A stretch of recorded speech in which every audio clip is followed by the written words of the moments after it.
Wow, I can't see anyone. It's a bit bright, but I see a few people still coming in from lunch. So, yeah, it's going to be a little departure, this one, from some of the more technical stuff today, but hopefully that'll be a good break from that and a look at the people behind the tech. So, I'm Iestyn, I'm the CEO for Bluebolt. We are a SaaS-based e-com agency. I guess we predominantly dabble in Centra and Shopify, also a Patchworks partner. Thanks for having us today, Patchworks. And with me today is Matt Burgess, e-commerce and marketplace manager for Green People, one of the UK's leading organic and natural beauty retailers. Welcome, Matt. I'll take that, thank you. Yeah. Matt, also full disclosure, Matt also happens to be one of our clients, and this is when I find out if the years of bribes have paid off in terms of ROI. So on that note, today we're going to be unpacking what clients really want from their agency. And what they really need from their agency partners. And I think we're going to look at what makes a successful client-agency relationship versus a less successful client-agency relationship, and how to get the best out of both ends of the partnership. And obviously there's no such thing as a perfect client-agency relationship, or perfect client or perfect agency. But I guess the reality is that if you spend your entire time chasing that perfect agency or even that perfect client, all you're going to be doing is churning through like loads of agencies or loads of clients. You know, you're pitching all the time, you're putting RFPs out the whole time, and also it's really expensive and really disruptive to keep making those kind of major changes. So obviously that's something we want to avoid. So Matt, over to you. On that note, why do brands still seek out agencies when really, like all the talent we've got in Bluebolt, you could probably go to market and hire it yourself, really? So why do you guys, like brands like yourself, still seek out agencies? And I guess why are we still relevant? So I think it really, first of all, depends on the size of the business. So for us, we're too small to go out and get a full IT team, for one. So yeah, we could go out in the market, we could get one or two bodies in maybe, but actually you're really limiting your resource then. It's a deep cycle, isn't it? But very comfortable. We're staying here afterwards, by the way. So for us, we don't want to hire those people in-house. We want to go out to an agency where there's a pool of talent rather than one or two people. There's certain things we keep in-house. We don't like all agencies. I'm actually historically, I hate to say it, a bit anti-agency, where you can do it yourselves. The ROI is not paying off so far, is it? So this is nice. And so yeah, we go out and get a web agency. We use a marketing agency as well, and we've got a creative agency in-house. And all three of those areas were places of business we knew we needed to bring in a pool of talent. We've got really, really good people in-house, but we deliberately don't have the people with the skills that we go out to get an agency for. And I think it's also about upskilling your staff. That's the other way I look at an agency, especially, for example, the creative agency we work with. It's actually about going out and saying, upskill our staff. We might not be experts at the moment, but actually we can learn. So really it's about the value that agency, whatever their specialism is, it's about the value they can bring to the business, essentially. Yeah, the cheesy line is extension of the team that every agency uses, right? But in reality, that is what brands want. Is there also some benefit of having, I guess bringing a fresh perspective on the business, or, you know, the kind of perspective you can have when you're not in the business on the day-to-day, and perhaps you have exposure to other verticals and other clients? Definitely, yeah, and good agencies are very good at that. Bad agencies are very bad at that. All agencies have to be experts, and brands want to hear that they're experts. But yes, what we're obviously wanting is fresh ideas, and the good agencies are the ones that are proactive. They work with you, they actually give you those ideas, rather than you having to just tell them what you need to solve. They're very, very different agencies. So one's more transactional, and the other one's probably more proactive, I guess. Yeah, if they really want to be an extension of the team, that means helping, not just being dictated to what to do. A transactional agency, most of those agency relationships, they won't last. Right, yeah, absolutely. So, but I guess on that note then, talking about expectations. So once you found the right agency, you know, what do you guys as a brand then expect? Fairly or unfairly from that agency? Everything and more. So this is why we talk about this subject so much, because having been brand side for a long time now, and having met so many agencies over time, take for example when we worked on our new website, we probably sat in front of 10 or 15 different agencies, and it takes a long time for us to do that as well, and you guys will feel it from a different point of view. But actually what you realize is every agency are promising certain things. Some of them valid, some of them are things that can't actually be delivered. But what we were looking for was actually somebody that's not over-promising, because actually whenever we've seen that, you take on an agency and all you're going to end up with then is disappointment. If you get an agency in front of you, or you get these LinkedIn messages saying, oh, we're going to double your sales in a month, it's like, come on guys, you're not going to double our sales in a month. So actually we're looking for realistic partners who are experts that actually we believe that we'll be a good team with.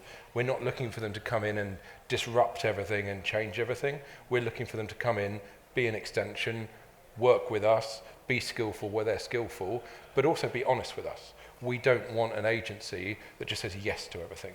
We want an agency that in the right areas pushes back. Again, we've employed them to be experts. So actually, we actually love it when an agency tells us we're doing something wrong, believe it or not.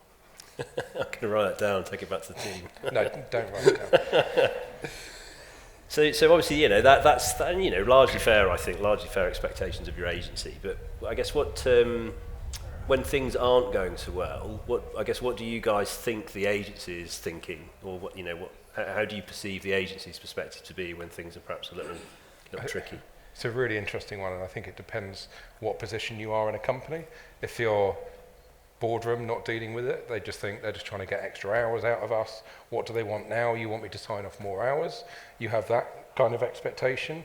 You then really have the relationship manager who is more involved in the situation, and the important thing on both sides with that relationship management is whoever is the day-to-day contact, both sides need to be realistic. If there's one or the other, agency or brand, that is just being unreasonable or unrealistic, that it can't work. I've said to you before, it's crude, but it's like a normal relationship in life, right? If you've got two people that aren't going to work together, they won't work together any longer. It's exactly the same. You've just got to be realistic. But the other thing that I find really interesting is maybe the more junior team members, or team members that maybe don't have the big picture of the company, their expectations are also very, very different. We've spoken before, for example, about my members of staff, for example, when they realise that a standard agency rate now is £100, £120, they go, are you actually serious? You are paying someone £120 an hour, and you're like, well, that's the going rate. And they're like, right, I'm going to leave them. Because they just do not understand. They don't understand the business model. So we've actually tried to spend time educating the staff, not just in web agencies or Patchworks or anything else, but all of our agency relationships. We're not just buying an hourly rate, we're buying a pool of experts, and actually that business model means that, yes, there'll be some profit in there, but that is what is charged. Someone's calling in with a question, I think. I thought that was me there. Do you think, that's a really interesting point, right? And we talked about this earlier, because we have a similar version of this conversation most weeks, but do you feel though, because like you said, agencies, when you get staff members saying, well, how come they get 120 an hour and I only get paid, they do the maths and they go, well, I only get paid £40 an hour, and what's that all about? But is that because the agencies and, I guess, client organisations or brands are just fundamentally two different beasts in terms of the way they operate, what they actually deliver at the end of it, how costs are managed through the business, how funding's achieved and all the rest of it? Do you think that's part of the issue there? Yeah, it's just a completely opposite business model. We sell beauty products. Our hourly rate is never discussed, where that is your commodity as such. Ours is selling beauty products, so it would be different. People say to us, your sun cream's too expensive. And we have to justify why that's the price point it is. I think it's exactly the same. And a lot of the relationships break down between brand and agency because that expectation is never actually centred. And you've got teams who are either thinking it's too expensive or they're not doing a very good job. And often it's maybe because both sides have actually not communicated properly. Yeah.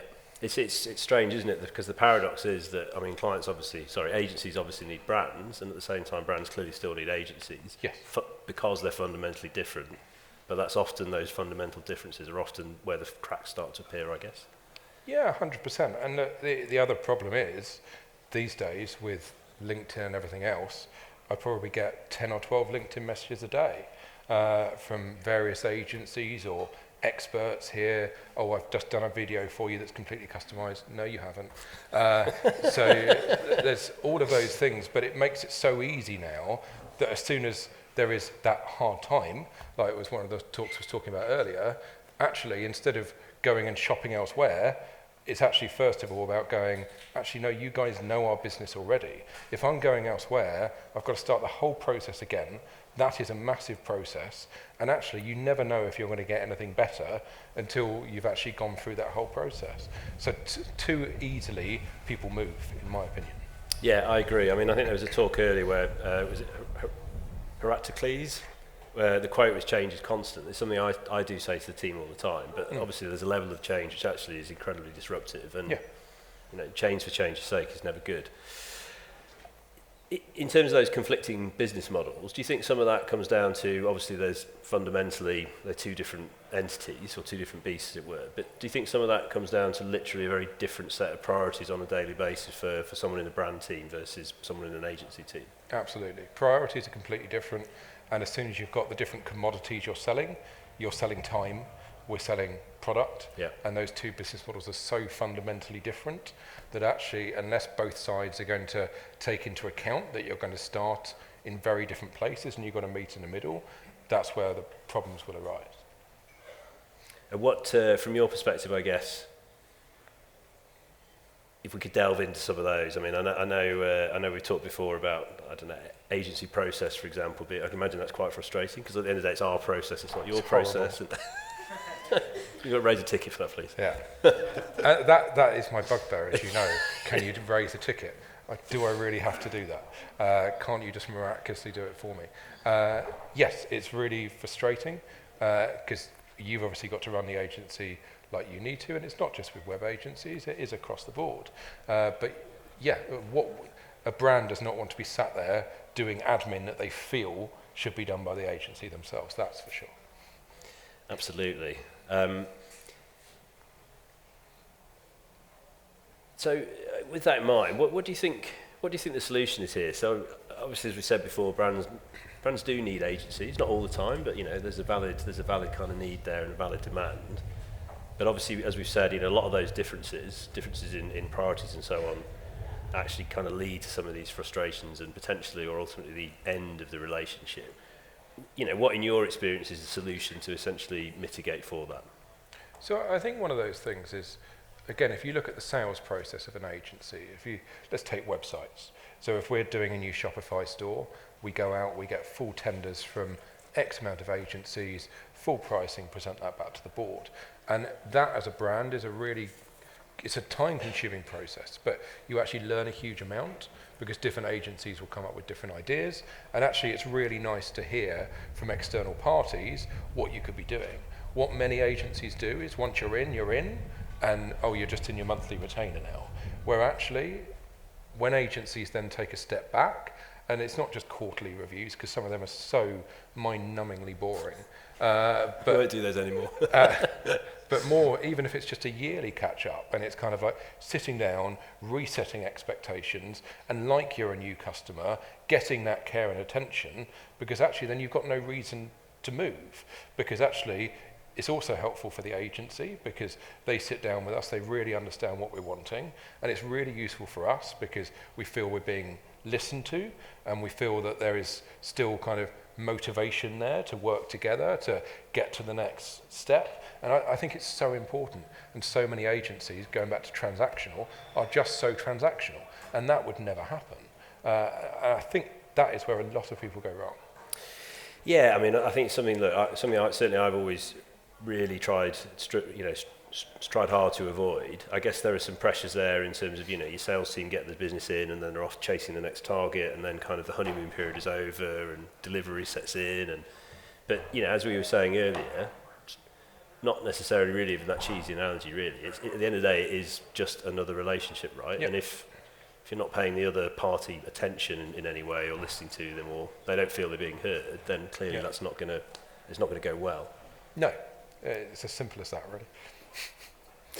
Is there, along that, we touched on this earlier about empathy.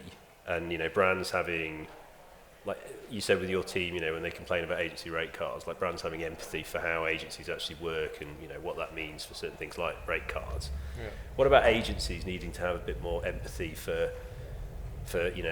ecom manager on the end of Slack or on the end of the phone, and what their day is actually like and what the pressures are for them, as opposed to just signing off X ticket or looking at Y fix? Yeah, you always want that, and look, you want that when the things are most urgent. And the other breakdown is often what you guys would think is urgent and what we think is urgent is often very different. If I've got the CEO literally standing over me, go get that fixed, I need it fixed. And I don't want to hear, I'll go in the next sprint, like 2 weeks' time. It's like, no, let's reset here, let's get this done. And I think it goes back to communication and expectation on all of these things. Sometimes you need to be able to go to an agency and say, look, we need a favour, can we be flexible here? But if there's good communication, there's some flexibility there, within reason, then things will start going quite nicely. And then it's going to be something that is a very healthy relationship. Absolutely. And what about stuff that we're looking at? We've talked about this before. Obviously, as predominantly we build and design websites. We do some stuff around like SEO and CRO, and obviously they're not analytics. bad, by the way. They're quite good. Ka-ching. But I think sometimes we probably come to you with numbers and we're like, hey Matt, check this out, and you're probably like, yeah, that's nice, and actually I'm busy looking at these. Do you think there's probably needs to be more alignment in terms of having a shared view of that data that's actually representative of the health of your business? 100%. And these days there is so much data around. As you know, we've got lots of data, we've got various pools to get it from, and there's probably 200 metrics we could measure. But as a business, we've sat down and we've gone, okay, what is the core that we're looking at here? If the agency goes back to like the reviews and sitting down properly together and talking about what's the roadmap, what are you aiming to achieve, if we're on the right road, and everyone knows the right metrics that we're actually looking at, we will look at the same data. If you come to us and go, we've improved this metric, and we go, great, we don't even look at that metric, it's not going to do anything. Of course. I suppose, maybe not one last question, but already today we've looked at a lot of things like system design and integration, and I guess for brands and retailers, no code, low code, and the ease of operating stuff like Patchworks. What's your view on how agencies, predominantly we're designing for the end user, right? But also once the site is live, there's, your team, for example, have got to go into the back end and they've got to trade the site and they've got to configure it. Do you think there's probably work for us to do in that area as well, in terms of just not only thinking about the end user, but having empathy for the daily user, as it were? Yes. I think, again, if we're talking websites, every presentation you get from a web agency is how your website looks to the consumer.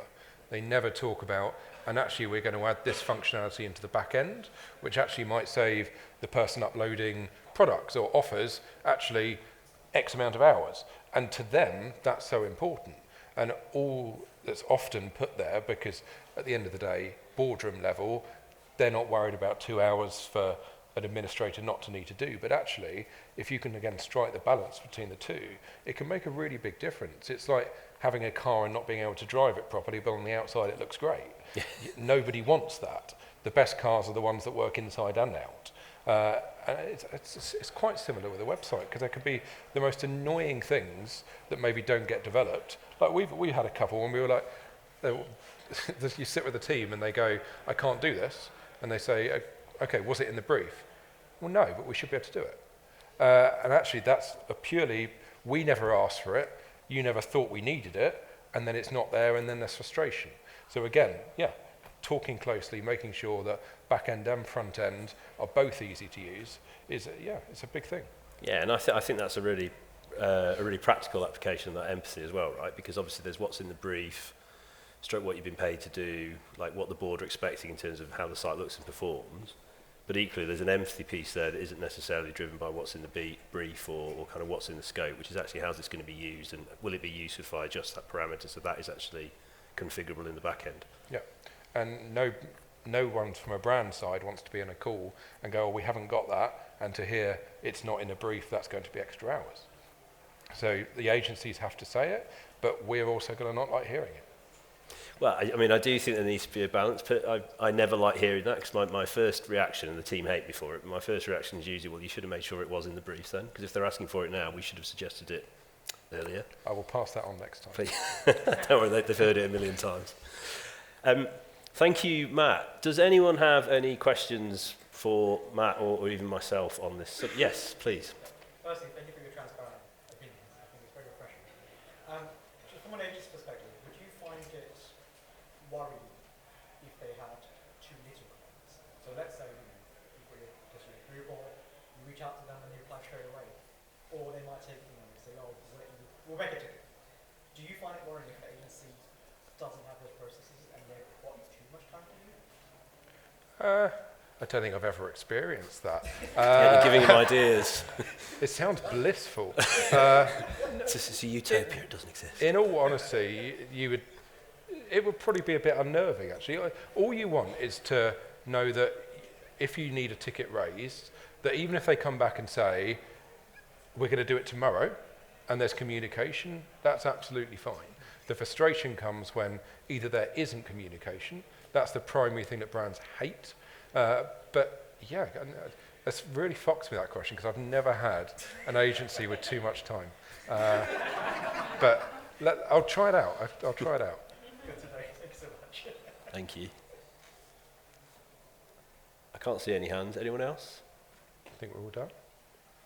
Oh, no. Two more. Quick succession. Would you ever measure the relationship with an agency, like the effectiveness of them, anything outside of just purely numerical data, like you do an appraisal with an employee, like qualitative, like is there anything, whether you're writing down or it's in like spirit, is there anything that you like judge or measure an agency based on outside of numbers? Yeah, ours is very unscientific based, and I have a couple of small tests internally. One thing is I only want to work with people I actually like, because otherwise why are we bothering? So I always have the one is the arsehole test, and the second one, honestly, is kind of, would you go out for a beer with them? In other words, are you going to get on because you want to enjoy the people that you're working with?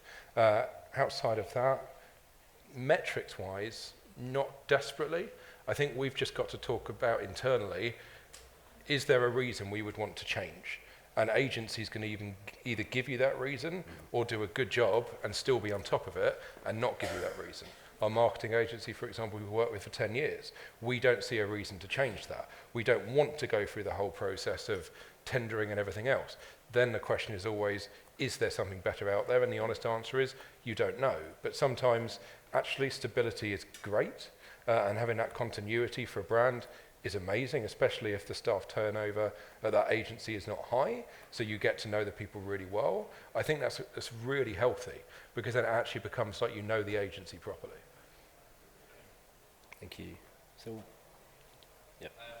When you are speaking to new agencies, what is the most frustrating thing that they do in pitches you want them to stop doing? God, there's so many.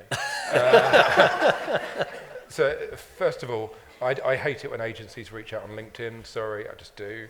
At least try and get in contact with me properly. But outside of that, I like people that are actually willing to make an effort and come down and see you. Because actually, if you're wanting to sell something to me, come and sell it to me.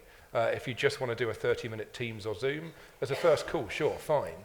But at least as a follow-up, make that offer. I think that speaks volumes of an agency. Thank you. Cool. Any more for any more? Is that us?